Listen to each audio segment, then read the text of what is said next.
The radical power of softness, redefining resilience through movement and self love.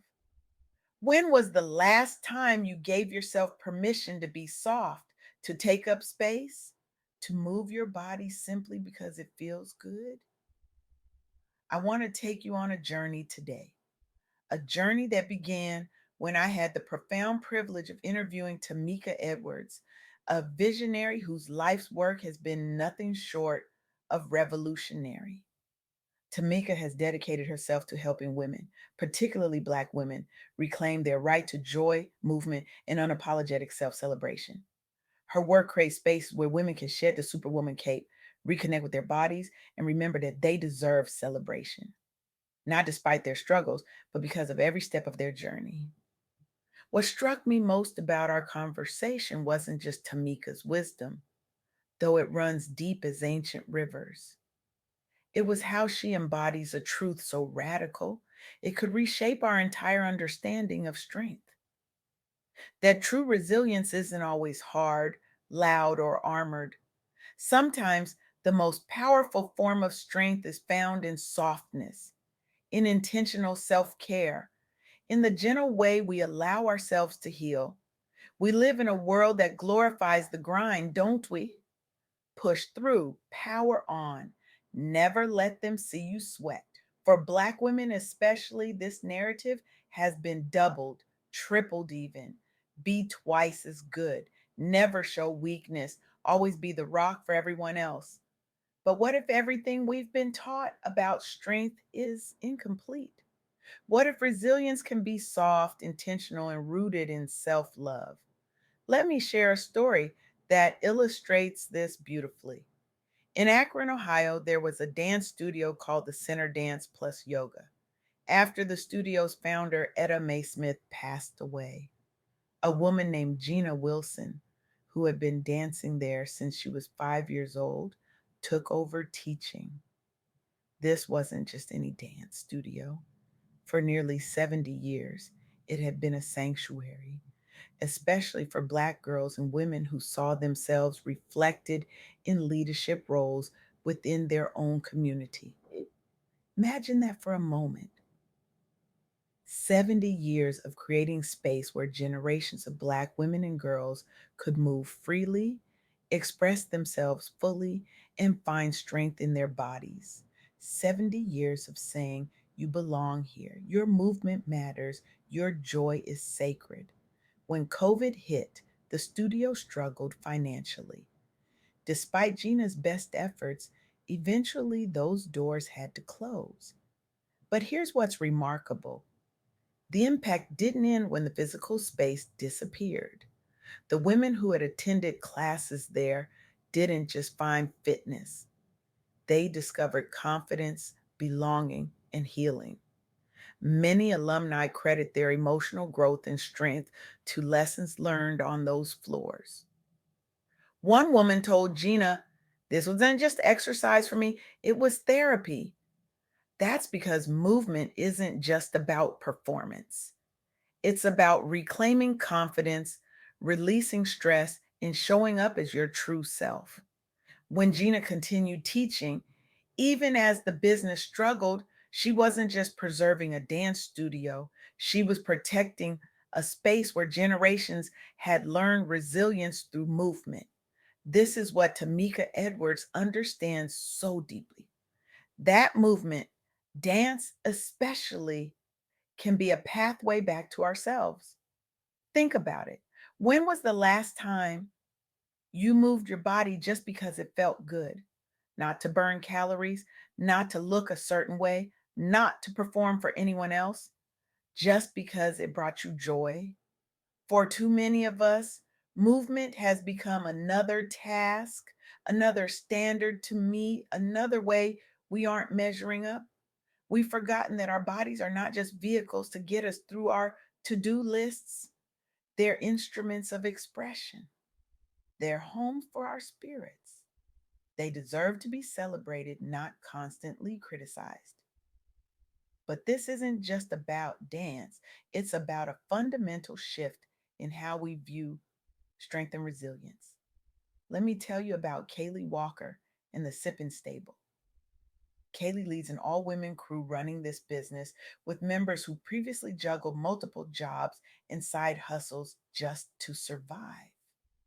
What they created wasn't just economic opportunity, it was a supportive environment where each woman could show up authentically without shrinking herself.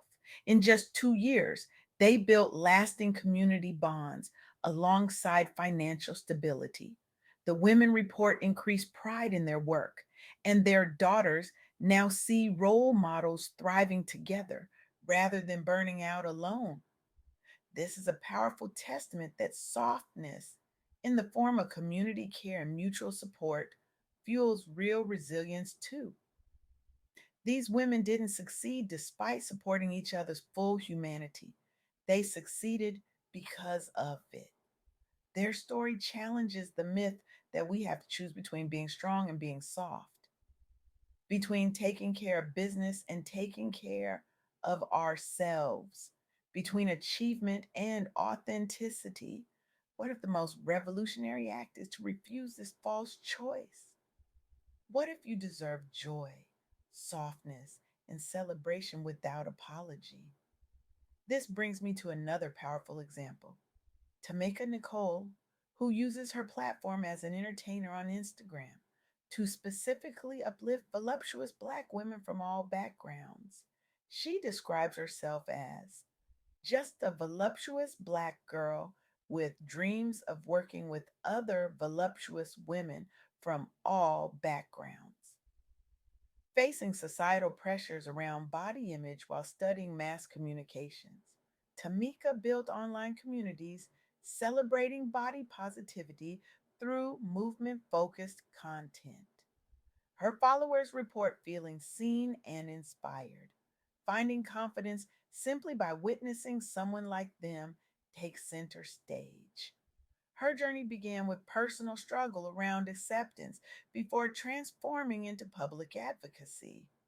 Through her content, she shifted conversations around beauty standards for plus size Black women online, empowering thousands globally. What's powerful about Tamika's work is that she's not just telling women they deserve to take up space, she's showing them by taking up space herself, unapologetically. She's living proof that no matter what you've been through or where you started, you're worthy of joy and self celebration. This is the heart of what Tameka Edwards shared in our interview. That worthiness isn't earned, it's inherent. That healing doesn't have to look like anyone else's journey. That your body deserves movement that brings you joy, not punishment. I'm reminded of something author Sonia Renee Taylor says: the body is not an apology. Your existence in whatever body you inhabit requires no justification, no shrinking, no constant striving to be different than you are. But let's be honest, this is easier said than done, isn't it? We live in a culture that profits from our self doubt. That tells us we're always lacking. That says our worth is tied to our productivity, our appearance, our ability to be everything for everyone. Breaking free from these messages isn't a one time decision, it's a daily practice, a moment by moment choice to return to ourselves with kindness instead of criticism. So, what might this look like in your life? Maybe it means trying a dance class where the focus is on joy, not perfection. Maybe it means setting a boundary around your rest time that you refuse to apologize for.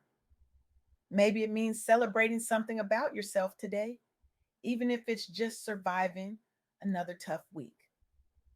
As Tameka Edwards would encourage, give yourself permission today. Permission to move your body just because it feels good, not because someone told you it has to look perfect. Permission to take one small step toward honoring your softness, whether that means resting when you're tired or dancing when you're joyful. This isn't self indulgence, it's self preservation. It's reclaiming your right to exist fully in a world that often asks you to make yourself smaller. And here's what's remarkable: when we give ourselves this permission, we create ripple effects. We show others what's possible. We create spaces like Gina did at the center dance plus yoga, like Kaylee and her crew did at the Sipping Stable, like Tameka Nicole does through her platform, where others can find their way back to themselves too. This is how we redefine resilience, not as the ability to endure hardship without breaking, but as the wisdom to know when to rest, when to play, when to move, when to be still. Resilience becomes not just about surviving, but about thriving with softness, with intention, with self love at the center. So today I'm challenging you to start a revolution, not with loud protests or dramatic gestures, but with the quiet, powerful act of reclaiming your softness in a world that demands your hardness. I challenge you to move your body in a way that brings you joy this week, even if it's just for 5 minutes, even if no one is watching, especially if no one is watching. I challenge you to set one boundary that honors your need for rest or space without explanation, without apology. I challenge you to celebrate one thing about yourself that you usually criticize, to look in the mirror and speak words of love instead of judgment. These acts might seem small, but they are profound. They are how we dismantle systems of oppression that live not just in our institutions, but in our own bodies, our own minds. Because when you give yourself permission to be soft, to take up space, to move your body simply because it feels good, you aren't just changing your own life, you're changing the world. You're showing every person who sees you that there is another way to be strong. That resilience can look like dance and laughter and rest, that we don't have to earn our joy. We can claim it as our birthright. This is the legacy of women like Tameka Edwards, Gina Wilson, Kaylee Walker, and Tameka Nicole. And it can be your legacy too. So go forth and be radically, unapologetically soft. The world needs your joy, your movement, your celebration. The world needs your authentic self, because sometimes the most revolutionary thing you can do is to be soft in a world that taught you survival. And that, my friends, is true resilience.